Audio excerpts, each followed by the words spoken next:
those who have joined, Shaila Mulji ma'am, Pankaj Rawal ji, Nimesh and Binal ma'am, Vasan Kaka, and our today's speaker. Our today's session is on stress management. We know there might have been thousands of sessions on this topic, but today's session is very special because the speakers, Ms. Rani Krishnan ma'am's approach is holistic. It's my privilege to introduce her. Ms. Rani Krishnan is a public health specialist with US Centers for Disease Controls and Prevention. She provides training and technical assistance to countries in Africa and Asia on establishing public health emergency management programs to respond to large scale health emergencies such as COVID 19, Ebola, yellow fever, cholera, etc. She has responded to health emergencies domestically and internationally and trains medical and public health professionals throughout the world. Her entire family was very close to the enlightened holistic scientist Dada Bhagwan. She has a rich legacy of absolute submission to divinity.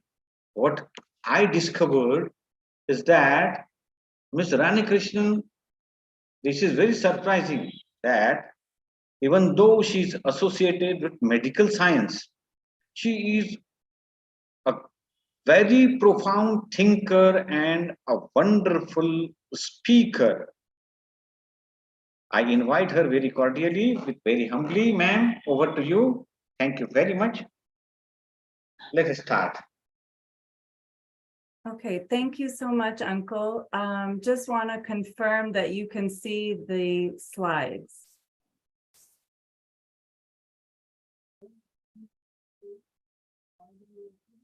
I'm just having a little bit of technical difficulty. We can see the slides, but it's it's not in a presenter mode. Oh, it's not? Okay, let me try this again. Do you have two monitors? I do. Okay, so it might be presenting to the other monitor. Okay, let me stop share, and sorry about this. That's all right. You want me to share the slides? If you don't mind, Uncle, I'm just having some problems advancing them. I can share. Okay. Yeah, easily. Thank you.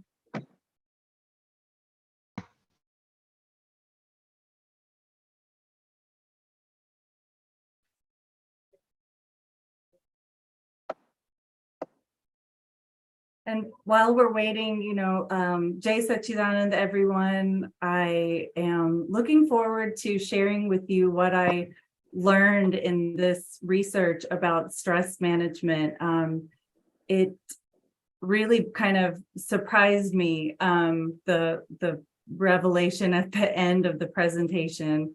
But I hope that you find this presentation helpful. I think, stress is a universal topic that everybody experiences on some level.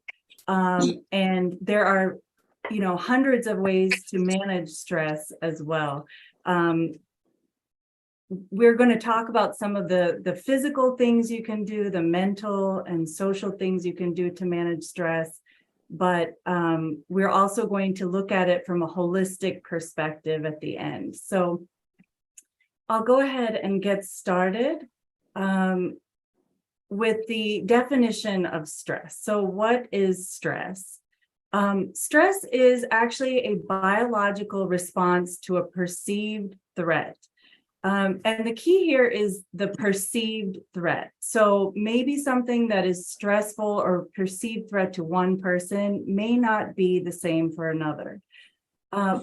Everybody experiences stress. Animals experience stress. It is a part of nature. It's necessary for survival. It becomes unhealthy, though, when it starts to affect every part of your being, whether it's physical, emotional, even spiritual. It starts to encroach on other areas. So by causing mind and body changes, stress contributes directly to psychological and physiological disorders and disease. It affects mental and physical health. It can reduce your quality of life. It can even reduce how long you live. There have been many studies done on people who experience extreme stress throughout their life and how that can actually shorten their lifespan. So let's talk a little bit about two types of stress. One is what we call eustress, which is it's known as useful stress. The other is distress. So let's talk a little bit about useful or eustress. This is positive stress. This may be something like a marriage or a birth of a new child, pursuing academic or professional goals. So maybe it's looking at, applying for a promotion. Maybe it's taking exams in school.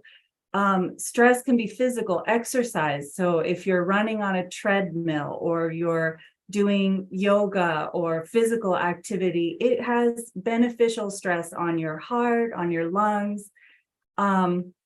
Stress can be experienced with challenging but fulfilling work. So, coming from more of the health side, I see a lot of this in doctors who are working very long hours, but they find fulfillment and a challenge in their work. Learning new skills, learning new languages, even learning about a new subject. These are the ways that you stress your body, stress your mind, but they are seen as good. They help you grow as a person, and it's necessary. The other aspect, or the negative stress, is what we call distress. So this is things that cause a harmful response in our body, more on a line with a panic. So think of things like financial problems, marital or relationship problems, job loss can be one, death of loved ones, illness, but also things like social media, negative news streaming, current events, natural disasters. All of these things can create what we call negative stress, or a state of distress experienced by the body. Next slide, please.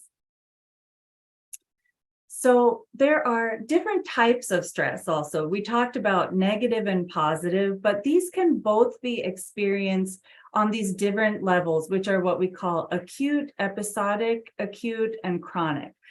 So acute stress is an immediate reaction to a new and challenging situation.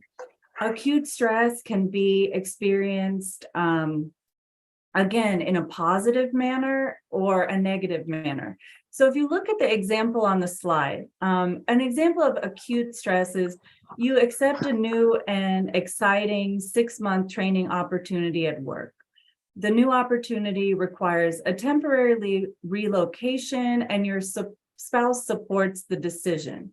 So here is something new that's been introduced into your environment, and it is exciting, but it's also now you have things that you have to do. So it is creating a stress, but so far it's a positive experience.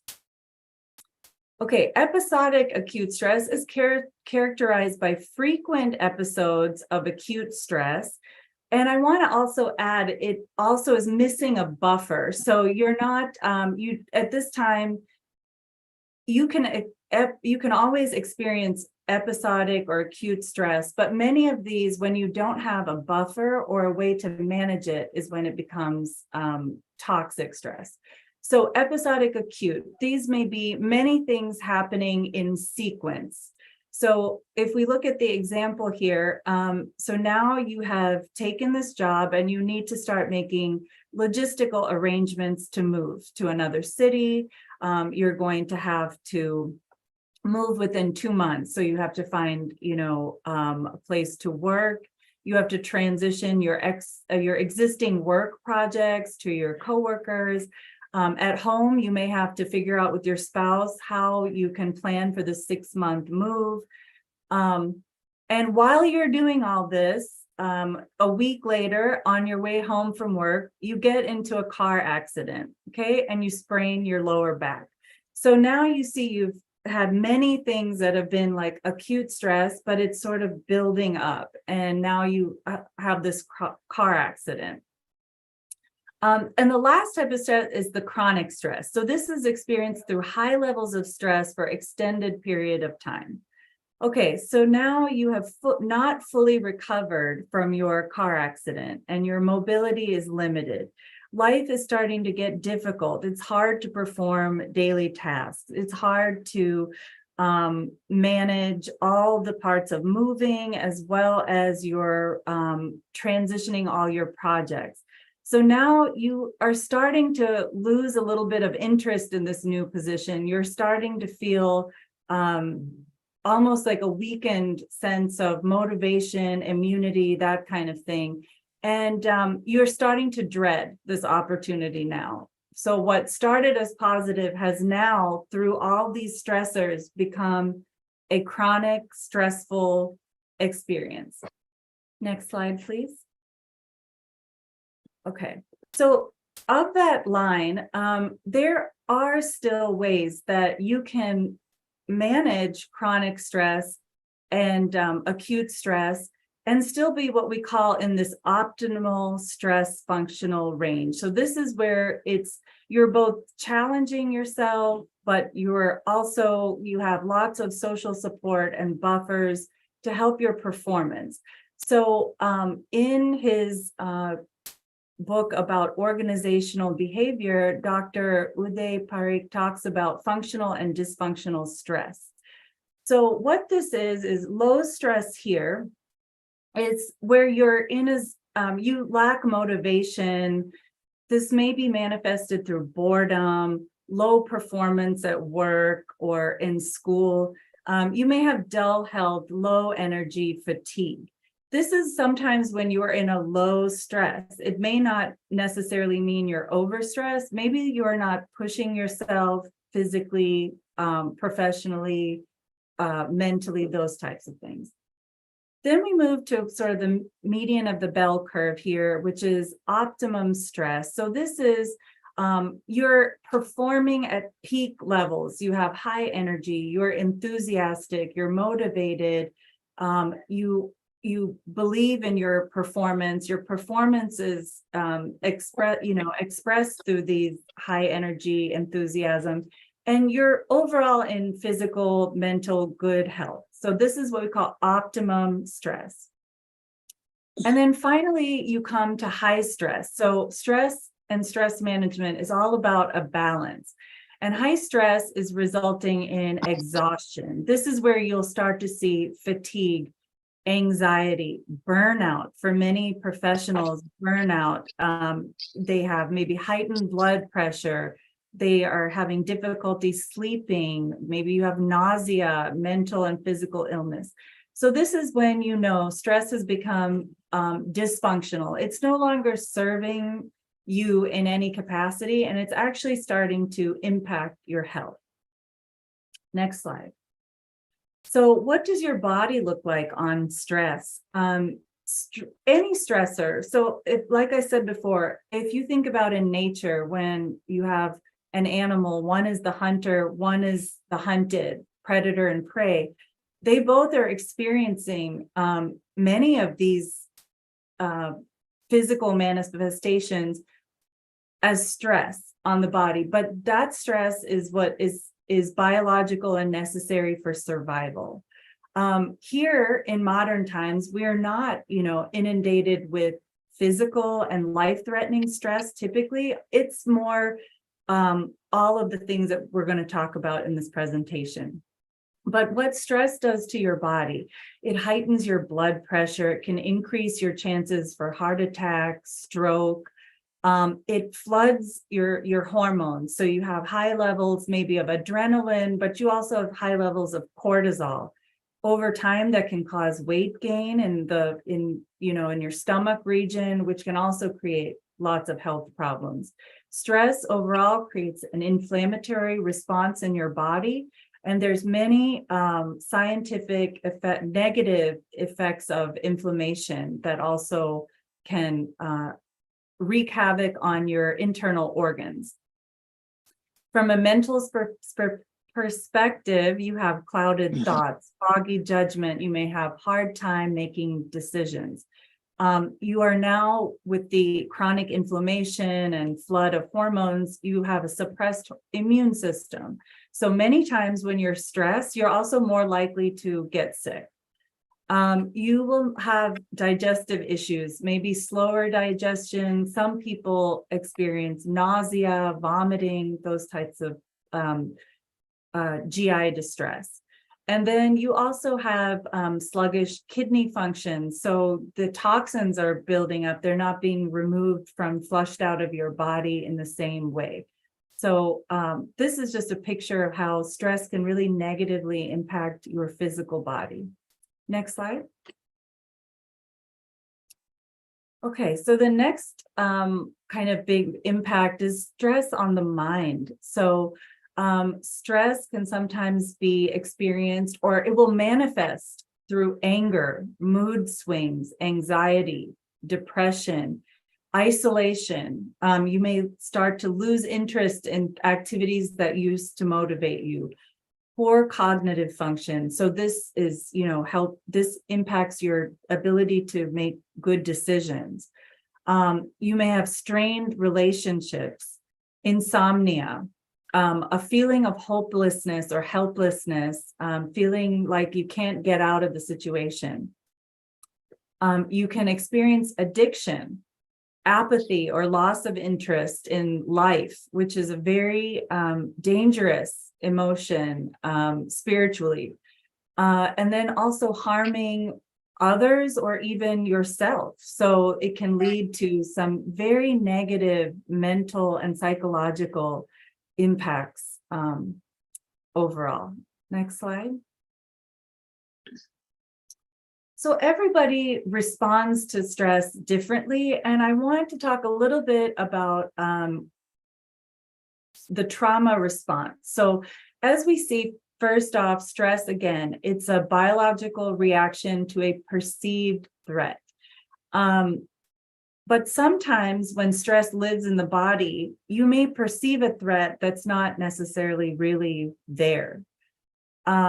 Trauma is an emotional response to a distressing physical or emotional event. This can be seen in extreme poverty, war, people who have, are experiencing abuse, mental, physical abuse, soldiers. Oftentimes, these are the ones you hear that have trauma. So they have an emotional response, not just the physical response. And when we experience trauma, this often triggers different trauma responses. When I was going to school, we only heard of two responses, which was fight or flight. But now there are other responses, and I'll briefly talk about them. So fight is typically you are,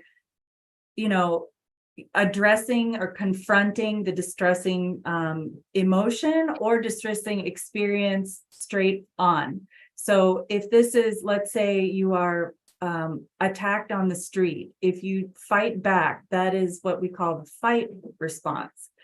Flight is when you either physically leave the situation, but it can also be that you, in day-to-day and modern life, it can be seen or manifested through escapism, being distracted.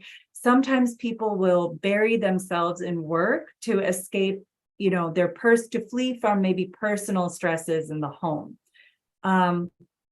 You can also what we call freeze, which is another reaction that these all are very normal reactions. These are just human behavioral reactions.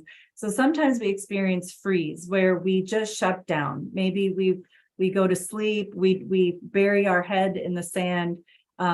sometimes, at work, you avoid the problem, but you don't say anything. You're not able to think clearly. You just disassociate almost. So that's what we experience. Trauma, sometimes we freeze. Some fawn. This is where they are engaging in people-pleasing behavior.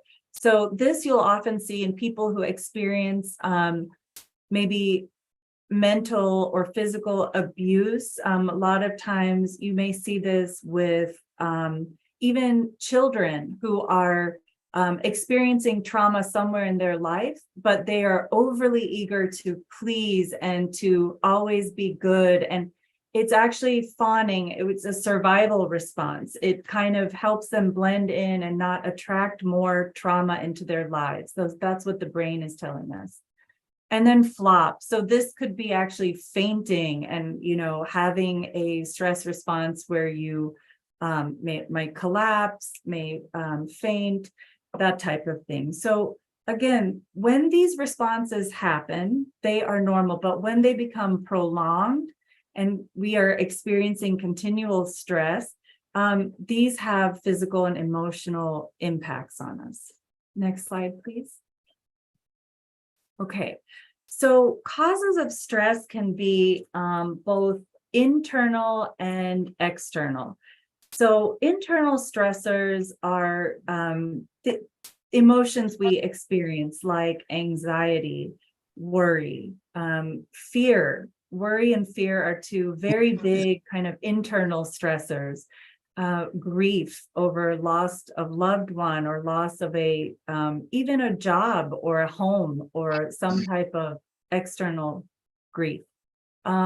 Guilt, shame, comparison to others. So many times we talk about things like social media and how that can, exacerbate stress. Maybe it's because we are comparing ourselves with others. And so now, just by looking at a picture, we have experienced internal stress by saying, my life is not as good as theirs, or I want what they have, that kind of thing. Then we can experience external stressors. So these are often things that are caused by the physical environment or events that are happening around us. Again, this can be things like war, but it can even be violence. Maybe people live in a violent neighborhood, or as we see in the United States, things like gun violence has really caused stress in communities. Poverty is another big external stressor. Bereavement, loss of loved ones, sometimes family expectations. There are many times where people feel stressed because they're not living up to expectations within their family. That could be parental, it could be marital, it could be your in-laws, that type of thing, where that is causing external stress of expectations is then triggering internal stressors within. You can experience lots of workplace stress. I'll talk more in detail about that. And again, things like social media may trigger stress. Things like negative news may trigger internal stress, but the stressor is coming from outside. Next slide, please. So adults and children experience stress. I think this is something that in modern times, it has become a reality. So in adults, a lot of the major causes of stress are work pressure, bereavement, relationship challenges, and money, financial worries, or financial stress. These are sort of, when they've done surveys and polls, in developed countries, this is typically your causes of stress in adults. But in children, they can experience stress through things like bullying. So bullying at school, maybe it's bullying on social media. These are causes of stress. But stress is also, they experience through studying for exams. Maybe they're giving a presentation in class and they've never done that. That might be a stress for them. Things like parental divorce, changes in the family structure can also stress children. Many times we can't avoid these situations, but just recognizing that, yes, these can cause physical and psychological stress for both adults and kids. Next slide, please. I'm talking about this because I think many of us on the call are in work, are in that phase of life where we are working. And this is, we spend maybe 8 hours, 10 hours of our days, maybe more, dedicated to work. So this is a large area of stress that has been studied, and they have many, research and wealth of knowledge on how to manage stress within organizations. But what I wanted to kind of draw is sort of how the individual, starting in green at the top where we have career concern, how this evolves. So the green is more the side of individual, and then as you're getting more to the purple, it comes back to kind of systemic or organizational aspects that cause stress. So maybe as an individual, you might be experiencing career concerns. Maybe in your role, in your job, you have role ambiguity. You don't really understand what your purpose is, what your function is in the organization. Maybe you work rotating work shifts. I work in a job where I don't control my schedule. Emergencies kind of control my schedule, whether it's where I'm traveling to, when I have to travel. Those are all out of my hands. And so that does it makes it very hard to have like a regimented routine. That creates physical stress for sure. It creates mental stress as well, because my sleep is affected. I'm working on different time zones. So sometimes working like overnight shift, these types of things can cause stress. Role conflict can also occur. Maybe you're having issues even with your role as a subordinate and your boss, or maybe with your other coworkers or colleagues. So that can also contribute to stress on the individual, but it can also then magnify that and affect the whole organization. Lack of, any kind of decision making. So many times people feel in an organization or at work, if you don't get to decide, maybe it's where we're headed, what is the future of our business, or maybe just even deciding what your role is in a particular project, that contributes many times to a role of helplessness in an individual. So I'm telling you these things because some of these things as individuals we may experience, but if you are in a position as a supervisor, these are also things that you can look for to identify coworkers or subordinates who might be stressed out or burnt out because of some of these reasons. Work overload is a big one. I think we are in the era of, technology has made things more efficient, but it's also made us more accessible. Now we have emails and things that are coming in from work, all hours of the day, your phone is pinging. So that feels like a work overload, and that can cause stress. Also being underworked, not having enough to do at work can also think of that functional and dysfunctional. If you're in the low stress, you may be underutilized at work. Poor working conditions, many factory workers, people who work in dairy farms, sometimes these areas have poor working conditions that can contribute to chronic stress. Lack of group cohesiveness, so not getting along, internal conflicts with your teams, interpersonal and intergroup conflict, all of these things actually just add to our chronic stress. Organizational changes, uncertainty is one of the biggest stressors. Just not knowing what's going to happen causes a lot of worry and stress for people. And then lack of social support. So remember, I said there are external stressors and things that contribute to your stress, but if you do not have adequate social support, you will also have heightened experience of stress.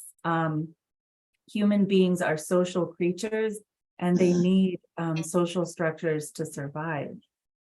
Next slide, please. So I want to talk a little bit about stress in the context of two things, space, and then I'll talk a little bit about time. So when we look at stress in the context of space, it affects everybody, but it impacts vary depending on your geographic location. So on the next slide, which we'll get to, I show you kind of the list of countries and how they experience stress. But certain countries, for example, we know that Bangladesh is one of the key countries that will experience major natural disasters and probably bear a lot of the brunt of climate change because of where it's located, just its geographic location. That causes huge amounts of stress on the population at whole. Things such as genocide, famine, poverty, these things, even if they were experienced in the past, can still contribute to stress in current generation. So think generational trauma. When I was in Cambodia, I worked with people who had been abused and, by the Khmer Rouge. They had been taken in custody. These were health workers that were punished. And then after that regime change, they moved back to their jobs. They never dealt with that stress. And that collective sadness and suffering was then passed on, to future generations. That pain continues to live within our psyche. And so that's what we mean about it can be experienced differently. In the United States, we have about 57% of Americans. I would argue it's probably higher, survey that stress paralyzed them. In 2021, 4 in 10 adults worldwide say they experience a lot of worry or stress. Stress levels in the workplace are rising, with 6 out of 10 workers in major global economies experience increased workplace stress. China has shown the highest rise of workplace stress in the last 5 years. Stress collectively, geographically, it can contribute to economic loss. Europe's economy lost 20 billion euros annually due to work-related stress. And every year, the US economy suffers more than 300 billion loss to illness or loss to stress that then has affected workers. So about 89% of the population in India say they are suffering from stress compared to the global average of 86%. So as we can see, it is experienced everywhere, but it's going to be different just based on geography, politics, geopolitics, and what is being experienced throughout the world. Next slide, please. So leading countries worldwide based on stress. So this is people who were surveyed that said they experienced stress the previous day. As you can see here, Afghanistan is the highest ranking. It still remains the highest ranking currently due to stress. And I think we can make many assumptions, but I think they are pretty factual in that Afghanistan is experiencing external war, displacement of people, public health crises, education crises, so many crises in that geographic region that they have continually, ranked highest in terms of stress levels. And as you can see, I did not see India on here, but we did see United States is also on here as even though it is a developed country, a prosperous country, there are very high levels of stress experienced in the US. Next slide, please. Okay, so we talked a little about how stress is experienced geographically. So now let's talk about how stress is affected by time.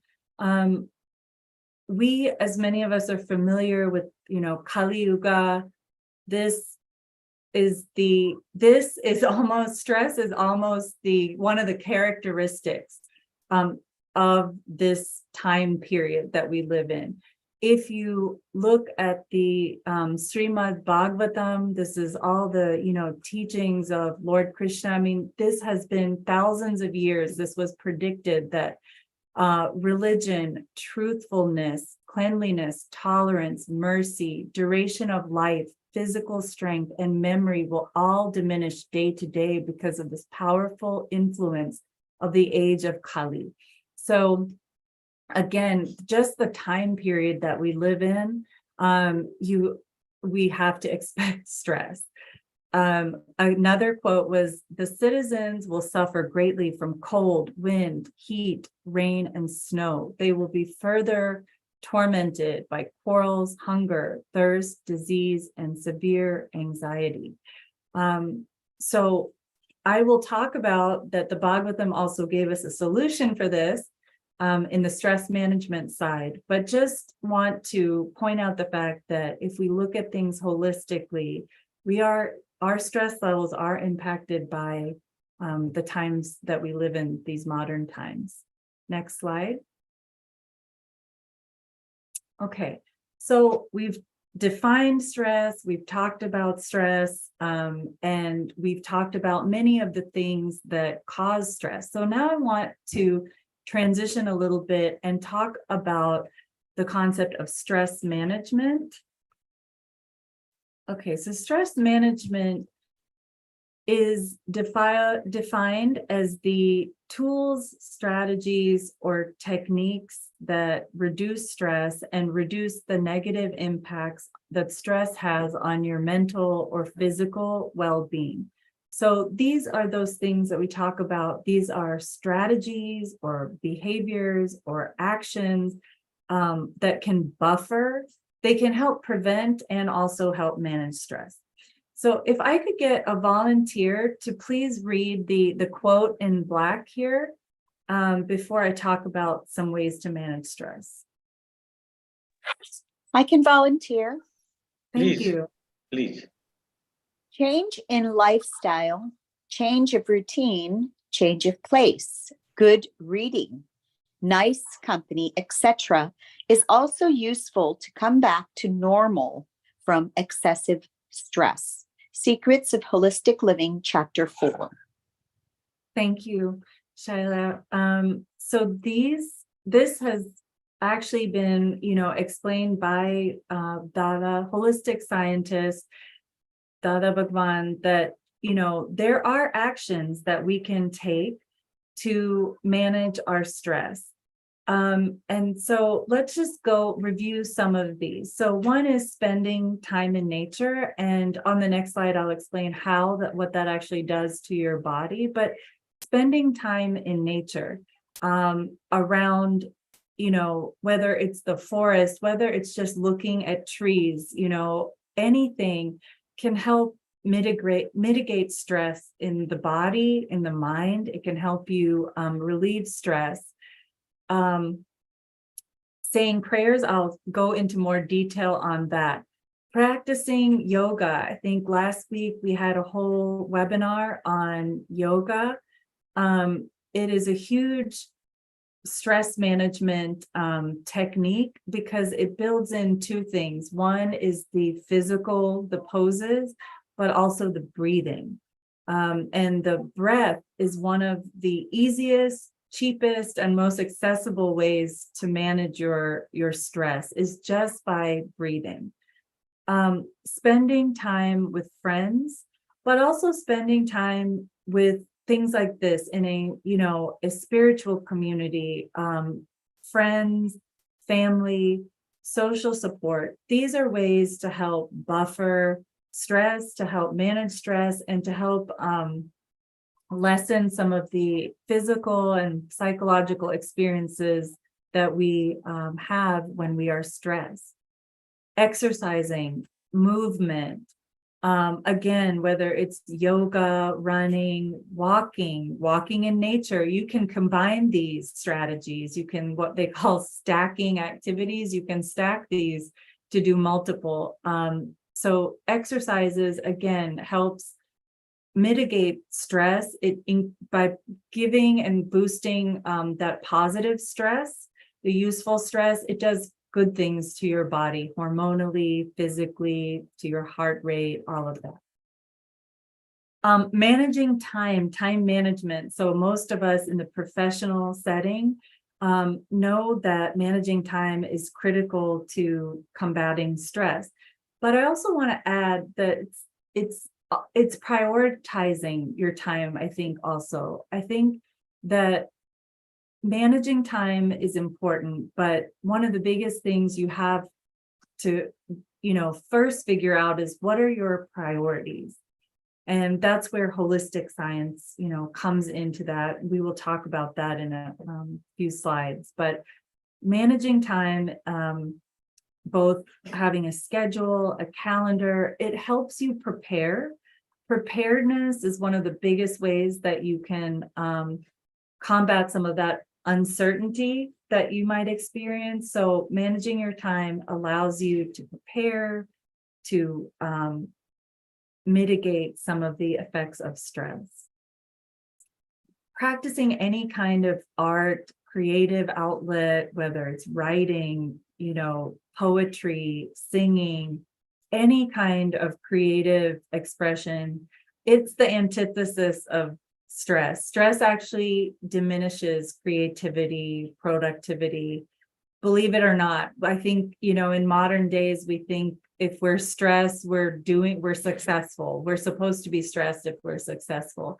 But actually, it stifles a lot of things that would make you better at your job, whether it's creativity, clear thinking, good decision making, good judgment. So having creative outlets is very important to stress relief. Reading books, but again, the types of books you read. So Dada here in his quote says good reading, spending time with friends, nice company. Those things matter when we're managing our stress. And then positive thinking. So there's going to be a whole webinar on positive thinking, but this actually will also help you manage stress. One thing I can say about that, you can practice gratitude. That will also sometimes take the feeling of helplessness and transform it by saying, I'm thankful that I have this opportunity to grow. Because in the end, many times that is what stress is there to help us do. Next slide, please. Okay, so just wanted to highlight some, again, the benefits of, things like nature. So spending time in nature, it helps strengthen our immunity. It helps lift our mood. It can help improve sleep. So scientists have said, if you kind of set your biological clock to align with nature, you do certain activities, you get up around sunrise. They even say there's benefits of listening to the birds singing in the morning.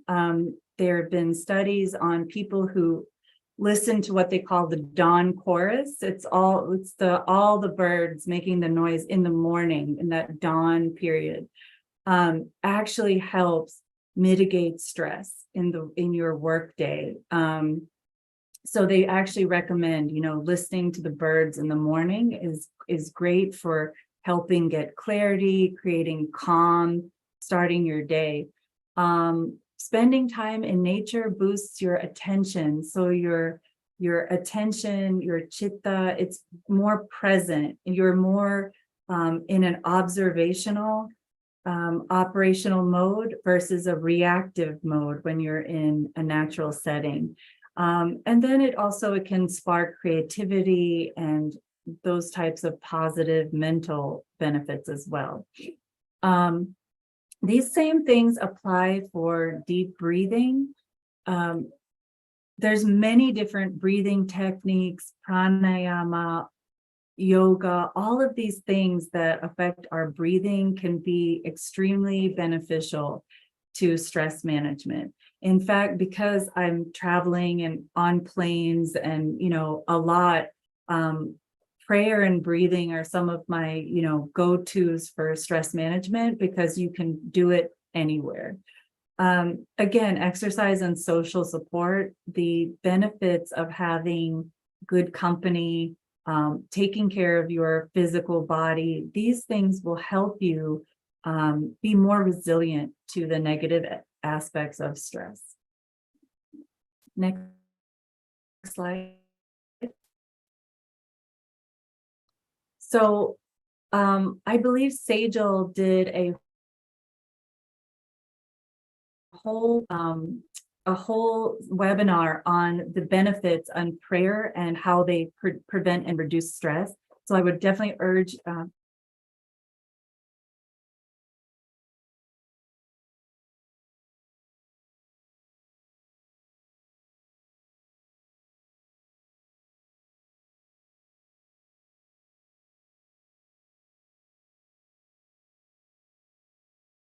Well, I think there is network issue.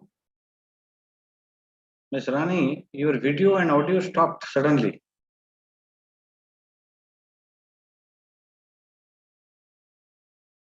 Chandrakant, you read out in the meanwhile, she has requested. Yeah. Prayers reduce and prevent stress. Prayers require presence and surrender while creating an environment surrounded with positive energy. The most important factor in this age of Kali, which is an ocean of faults, is that one can be free from all contamination and become eligible to enter the kingdom of God simply by chanting the holy names. This self realization that was achieved in the Satya millennium by meditation, in the Treta millennium by the performance of different sacrifices, and in the Dwapara millennium by worship of Lord Krishna can be achieved in the age of Kali simply by chanting the holy names. Srimad Bhagavatam. thank you, Uncle. Welcome. So as you can see, when I gave you those quotes at the beginning about the nature of Kali Yuga, as described by Lord Krishna, he also gave us a solution for this. So he's not going to leave us stranded. But he, by praying, again, it can help mitigate a lot of these stresses. So cannot emphasize this enough. Next slide, please.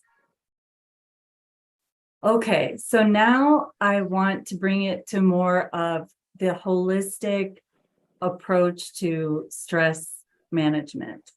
And this is where I think my life has really, in the past few weeks, as I've been researching this topic and thinking about it, this has really shifted my perspective, and I have drastically seen an improvement in my stress levels. So I'm going to explain some of those pearls of wisdom that holistic science has shared with us. So the first thing that I actually, this is also a quote. If someone else would like to read this, whenever we become a victim.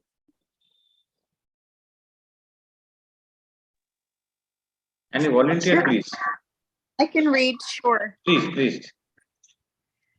Root causes of stress are internal. Whenever we become a victim of an accident, a business loss, cheating, theft at home or at office, or any unpleasant incident whatsoever, there is always someone whom we can and do blame.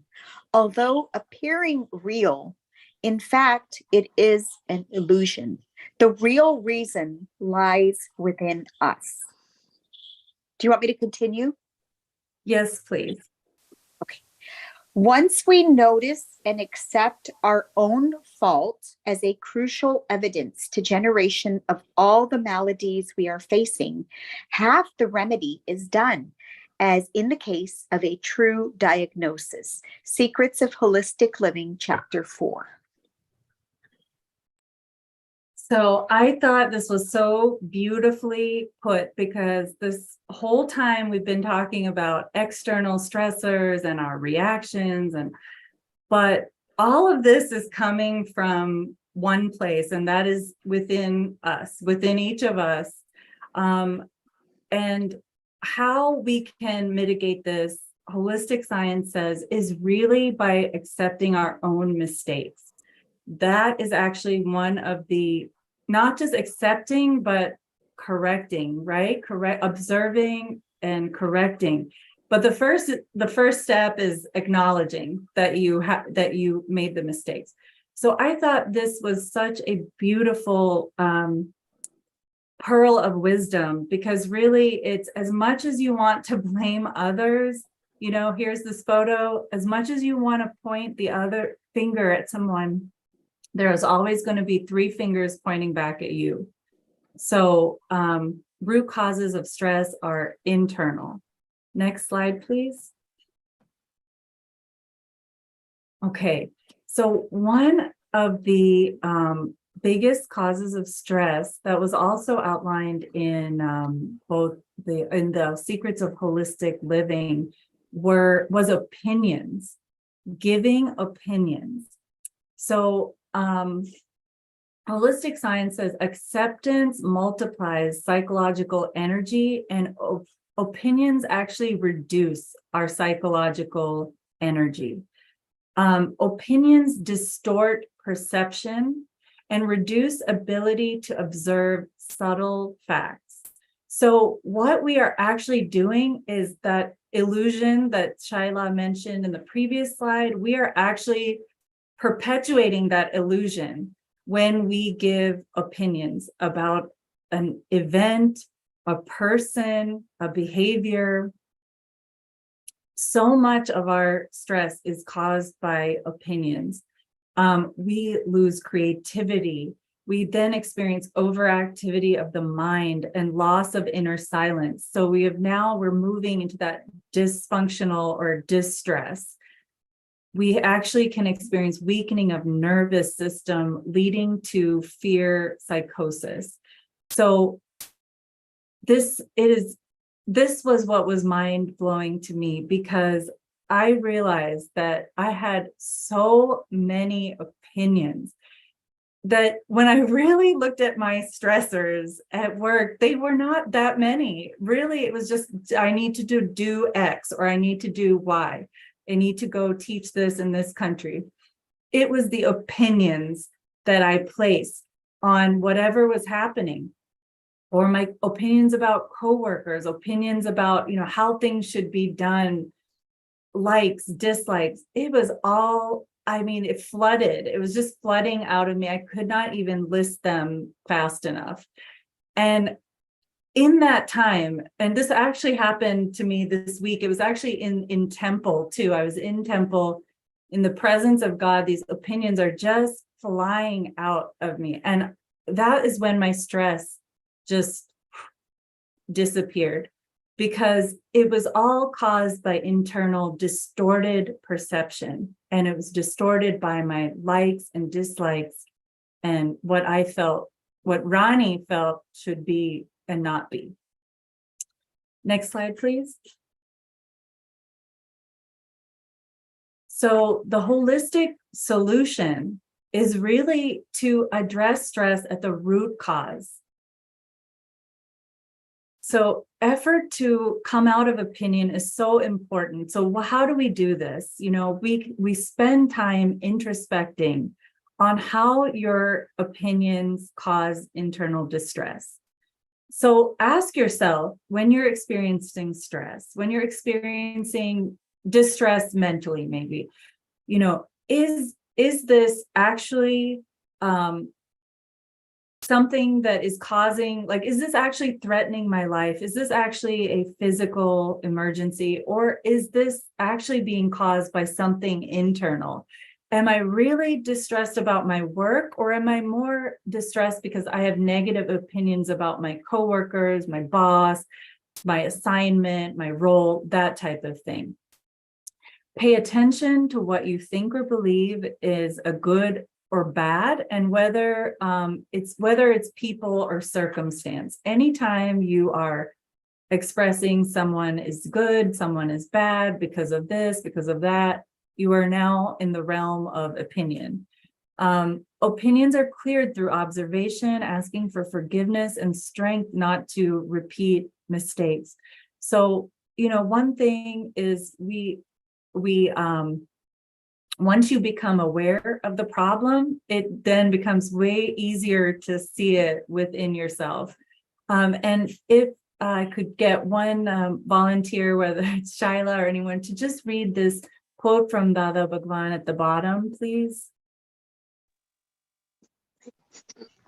I can read it. Thank you. Effort to come out of opinion is equivalent to psychological pranayam. It helps in purifying and controlling the mind. Dada Bhagwan. So there is your answer. It cannot be more clear on how we can mitigate our stress. Start to look within yourself. Next slide, please. Oh, there we go. So another root cause of stress, I would say, are expectations. And this aligns with opinions a little bit, but expectations are a strong belief that something will happen in a certain way in the future. So there can be good or positive expectations. I don't want to say all expectations are bad, because there are times where it's appropriate. For example, if you are at work, you are a boss, you have expectations of your employees to come to work on time, to finish their assignments on time. As a parent, you may have certain expectations that your children will, you know, finish their homework, eat their dinner. Those are good expectations. Those are things that is setting a standard to cause some positive stress. So, you know, you are helping people grow, whether it's professionally or personally, by having some realistic expectations.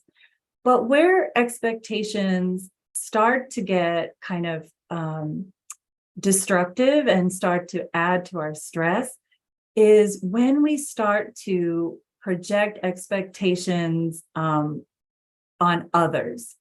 So let's say somebody marries into your family, and this new member of your family, instead of welcoming them into your family, you have expectations of them, like, oh, they didn't do this, or they cleaned it this way, or they don't even know how to do this. You know, these are expectation. You had an expectation that this person was going to come and be exactly like your family, even though that's impossible. It's in the secrets of holistic living. You know, it's Dada has said that we are a garden of different prakritis, different behaviors and personalities. So by expecting that they're going to do it just like you do it or your way, that's creating internal stress. And you are forming opinions now. It can breed disappointment. It keeps you future focused rather than present. When we are present, we are centered. When we are present, it's very hard to experience stress. unless you're in acute stress. So if it's like a life-threatening thing, sometimes you will have razor sharp focus at that time. That is the opposite of what expectations do. These are always, it would be nice if it's like this. I want it to be this way. I'll only be happy if it's this way. It can lead to disappointment. It can result again in more opinions. It is rooted in the false belief that happiness comes from external sources. So by expecting things of the world, by expecting things of other people, you have already said, okay, I believe that happiness is outside, versus what holistic science says, all the problems start here, all the solutions are here too. Inability to remain present. So again, presence is so important in terms of stress management, performance, professional, or just even personal. And this, expectation, it can cause harm externally, internally. You can cause others harm. You can wish them harm because they did not meet your expectations. All of this causes more karmas, more bonds. It's just breeding ground for more suffering. So even William Shakespeare, and the great English playwright, poet, said expectation is the root of all heartache. Next slide, please. So many things like opinions, you also want your expectations to be observed through meditation and introspection. So when you're feeling disappointed or you're feeling upset because something did not happen your way, or the way you expected it to happen, that's a good time to take a pause and reflect on, was it the actual circumstance that caused my internal distress, or is it the expectation that caused the internal distress? Pay attention to phrases like, it would be better if they did this. It would have been better if they do this. Those kinds of things are expectation statements. Instead, focus on gratitude and acceptance. That will help reduce a lot of the stress that comes from expectations. And so it is common understanding that peace begins when expectation ends. And if I could get another reader for our quote here, this is also from holistic scientist Dada Bhagwan, please.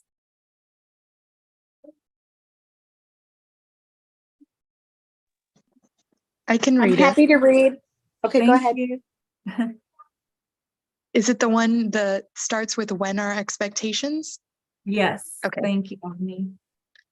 When our expectations will change to acceptance, the most powerful basis of spiritual practice, there will be no more prejudices, annoyances, irritations, tensions, etc. There will be joy and peace in watching the unity in diversity of all experiences. Thank you, Avni. So I think that quote sums it up beautifully, that when you let go of these expectations, you are only going to experience positive reactions in your life. The final cause of a lot of stress comes from egoism. How many of you have felt like, if I don't attend this, or if I'm not present in this meeting, it won't go well. Or if I don't do it, then no one will do it well. Egoism breeds stress when experienced through different. Oh, go ahead, Avni. Oh, I'm sorry. I was just trying to say yes. I agree with you. And I was I know you were asking rhetorically, sorry. No, I welcome input, so please have you had that experience in either your work life or family life or? Oh, absolutely. I think internally all the time, there's this there's this constant energy that just is driving us to think that, you know, we are the ones that are responsible, or, oh, if I don't do it, who's going to do it? And yeah, definitely driven by ego. So can very much relate to this quotation. I could too. In fact, in doing, you know, researching this presentation, I mean, so much of the stress that was experienced was all through this of attachment to the role that you play, whether it's in your home, your work, your life. It is just a role. I have a story about that, actually. I worked for a year with this nurse she was a nurse from the United States Army. And as she was leaving, she told me that she was, you know, she had 3 more years and then she was going to retire so that she could spend time, you know, really spend time with her children and her family. And she said, you know, what motivated her was one of her commanding officers told her, you know, she pulled on her uniform and she said, you see this? They can replace this. This is just a uniform. They can fill it with another body tomorrow if you're gone. But you know who cannot replace you is your family, is, you know, your friends, the people in your life that depend on you. You're their world to them, right? But at work, we are just wearing a hat and we are all replaceable. And sometimes you just need to hear that, hey, it's the uniform. That's all it is. It can be replaced at any time. Focus on your priorities, what is really important. Egoism also manifests through desire through external sources of happiness and validation. Maybe it's approval. You know, maybe it is recognition, that type of thing. Egoism also, again, is that failure to recognize the illusion and impermanence of that natural part of worldly existence. Everything is temporary. Every role that we play in this life is temporary. We all forget this, but it is the essence of holistic science. Is the worldly relative, existence is temporary. When we are operating in ego, we think that the world it revolves around us and it is, going to last forever. And also, finally, it's a lack of understanding of whatever happens is correct. You will be where you are supposed to be. If you miss something, and that meeting is going to go on just as it should have without you. So again, egoism is a huge root cause of stress. There is one quote here from the Aptavani. I can read this quickly, and it says, "Nobody has set it to motion and nobody can. The world goes on of its own accord. Only egoism boasts, if I work this huge machine called the world, if egoism is renounced, the world is renounced." So that, again, root causes is what we're talking about in terms of stress. Next slide. Oops. And I believe this is my last slide, but it's really just summing up the holistic solutions for stress management. Again, all of the ones that I mentioned before are also very important. Exercise, spending time in nature. Those activities, even Dada has said, those activities are great for mitigating stress.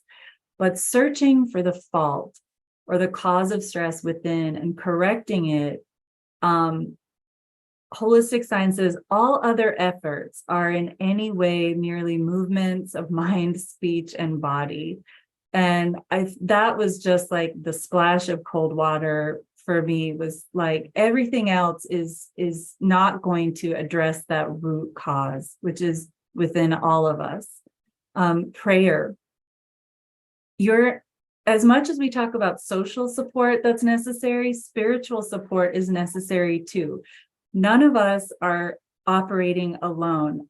We all have direct, line upstairs to call, to phone in for help. I do it all the time.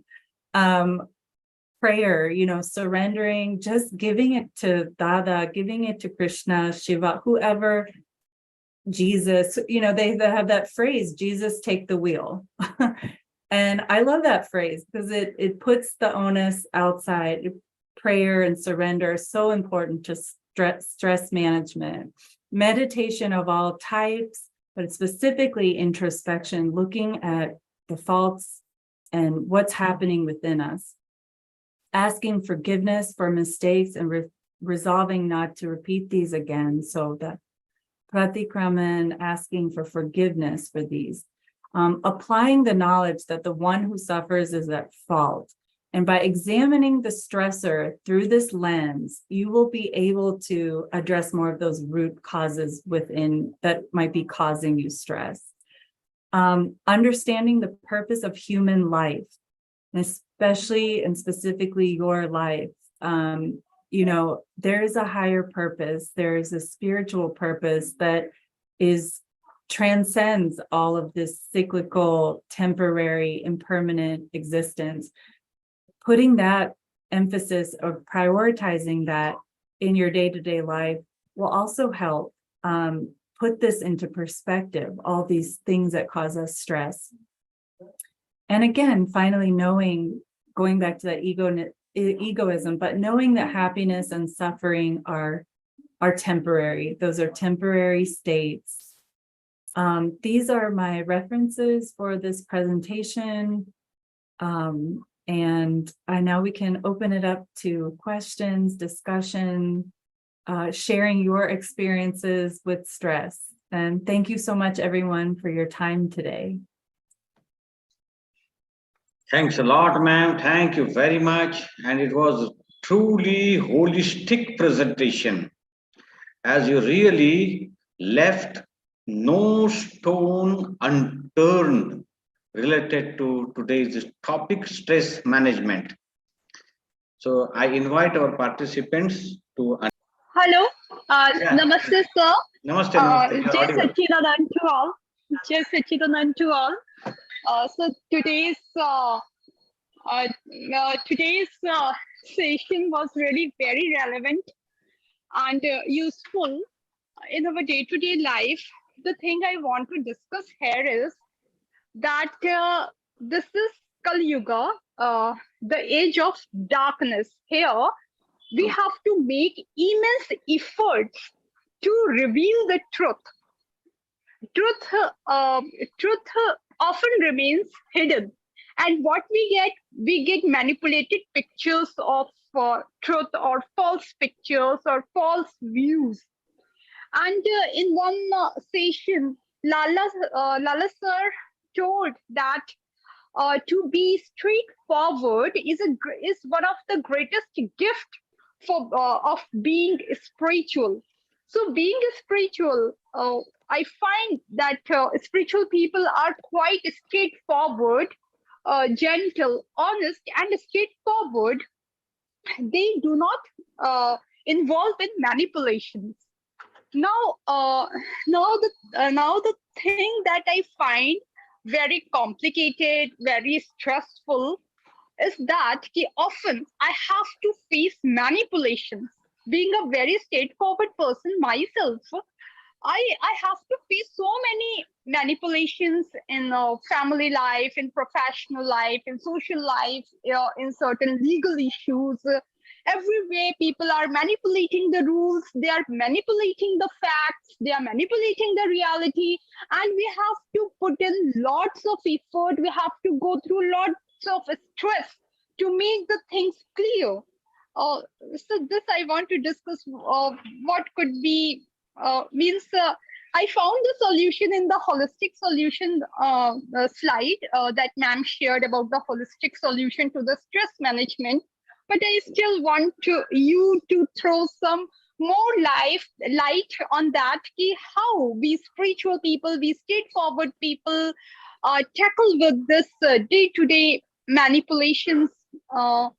We have to face in our day-to-day life these manipulations. So this becomes very stressful actually for me, and most of the people may be finding this, that it becomes difficult to deal with the manipulations.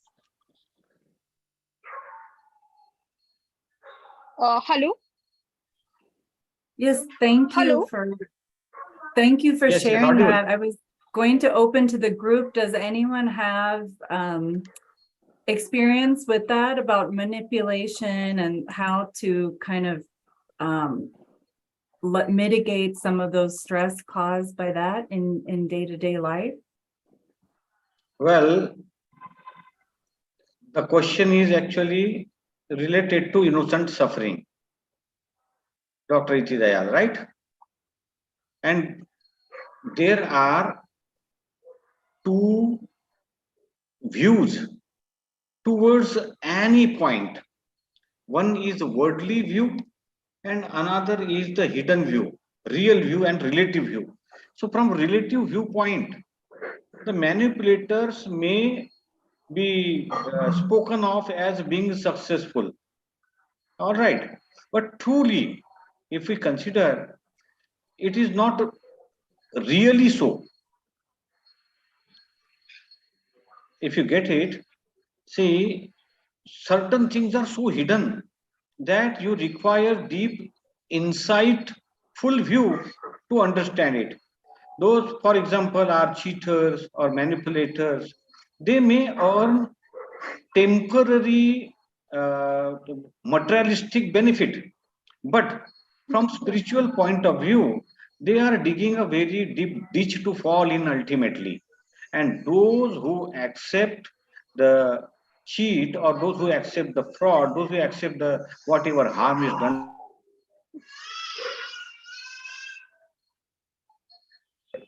that spiritually they are really evolved. And this is very well explained by Dada Bhagwan in the sufferer is at fault. Okay. Hello. Yes, please. Yes, sir. Namaste, Iti. yes, sir. So Namaste, you are, sir. yeah, you referred something which I talked about.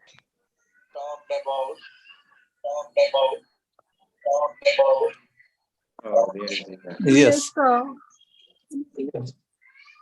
So, see, hello.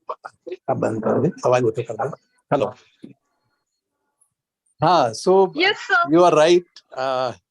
Say we are living in the manipulative world, right? Yes, sir. That's what you say. And being straightforward creates many inconveniences, right? And how Yes, to sir. come out of those things, no? One thing, Yes, say you sir. can't stop the others manipulations, no? First of thing. What I can share only my experience. That's it. Once you are straightforward, you can grasp others' manipulations very fast. Yes, sir. Right?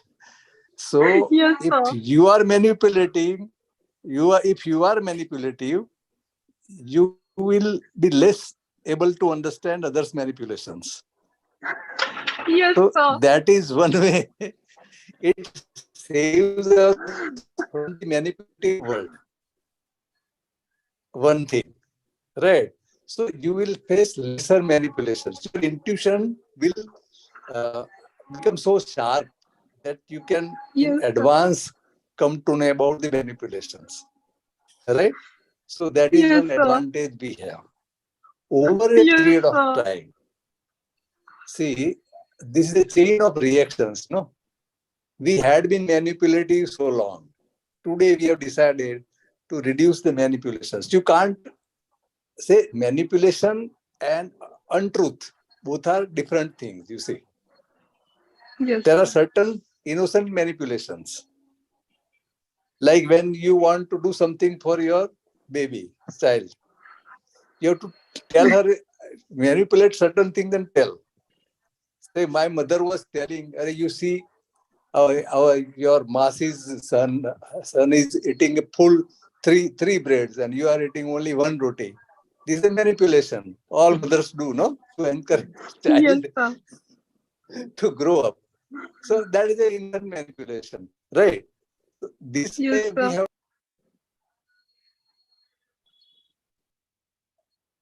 Lala sir, please unmute yourself. Riti. I have to change my computer. Okay. Yes, sir.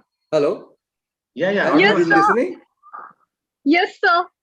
Yes, sir. So you see, I had to change my computer right now. Okay, it shows my name is Bhavya. Okay, you must be seeing because my mobile stopped working right now. Okay, these on Wi-Fi. Wi-Fi work, mobile signal became weak. I am the same person talking, but I am talking through apparatus of somebody, my grandson, Bhavyas. That is a manipulation or not?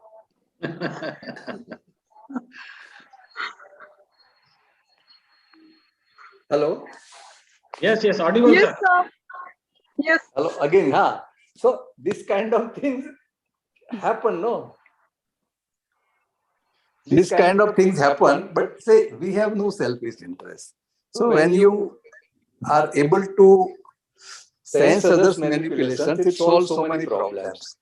And I can tell you that after certain period, if you continue this to the extent possible, you see, 100% in it may not be possible. You are from Haridwar, no? Yes, sir. I'm at Haridwar. I'll tell you a real incident of Dada Bhagwan. Okay. Yes, sir. About manipulations, I heard from him. He went to Mathura, Yes, and when you land to Mathura, so many chobas, Indian priests, they will assemble and surround you and catch hold of you. Chobaji, Pandits. Right? Yes. You know that? That priests will catch hold of you when you enter Mathura or even Haridwar sometimes. You are from which village, this, that, and you this puja, that puja, all these things, manipulations. Okay, most of them. Now this happened to Dada Bhagwan. He landed from train to Mathura.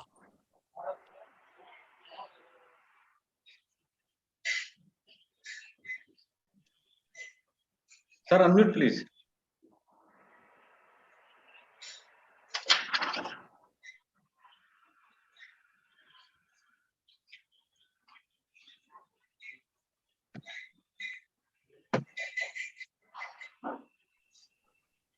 He replied, "Where is the masjid?" Are you getting me, Iti? Hello? Yes. Yes, sir. Yes, sir. He asked, "Where is the masjid?" You see, it solved all problems, all pandas dispersed. Okay. This is the kind of manipulation he used. He is an enlightened being, you see, to escape from the clutches of manipulative people. Okay. So this is untruth, no? He is not a Mohammedan. He confused the person who wanted to confuse him. Yes, sir. So that kind of art of living also we have to add along with our straightforwardness. But that will come to you only if you are straightforward inside. Are you getting me? Yes, sir. Inside you are straightforward, then outside this kind of art will come to you handy. Right? So I think you can ponder over this for a week. Okay, Iti. Yes, sir. Right. Thank you, sir. Thank you. You raised a very Thank big you, point. sir. Thank you. So, in other words, we can say sometimes you have to be diamond So to cut it diamond. is over to Rani now. Fine.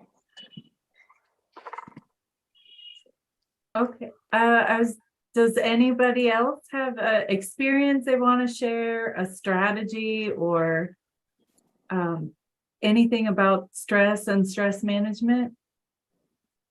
Rani, this is Shayla. Jay Satchidanand to everybody. I just wanted to say thank you so much for putting together such a comprehensive, thorough, and very broadly, you cast a very wide net. You caught just about every aspect of this topic, and I really appreciate the level and depth of research.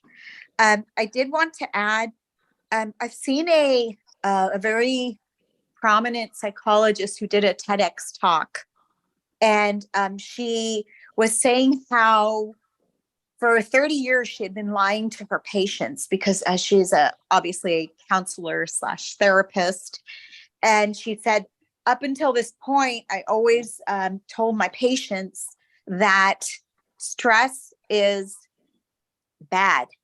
And they did, they had a control group, they did a study, and they found that it's how you perceive stress that's going to determine how it ends up impacting your life. And I think that was from one of your first few slides of distress versus eustress.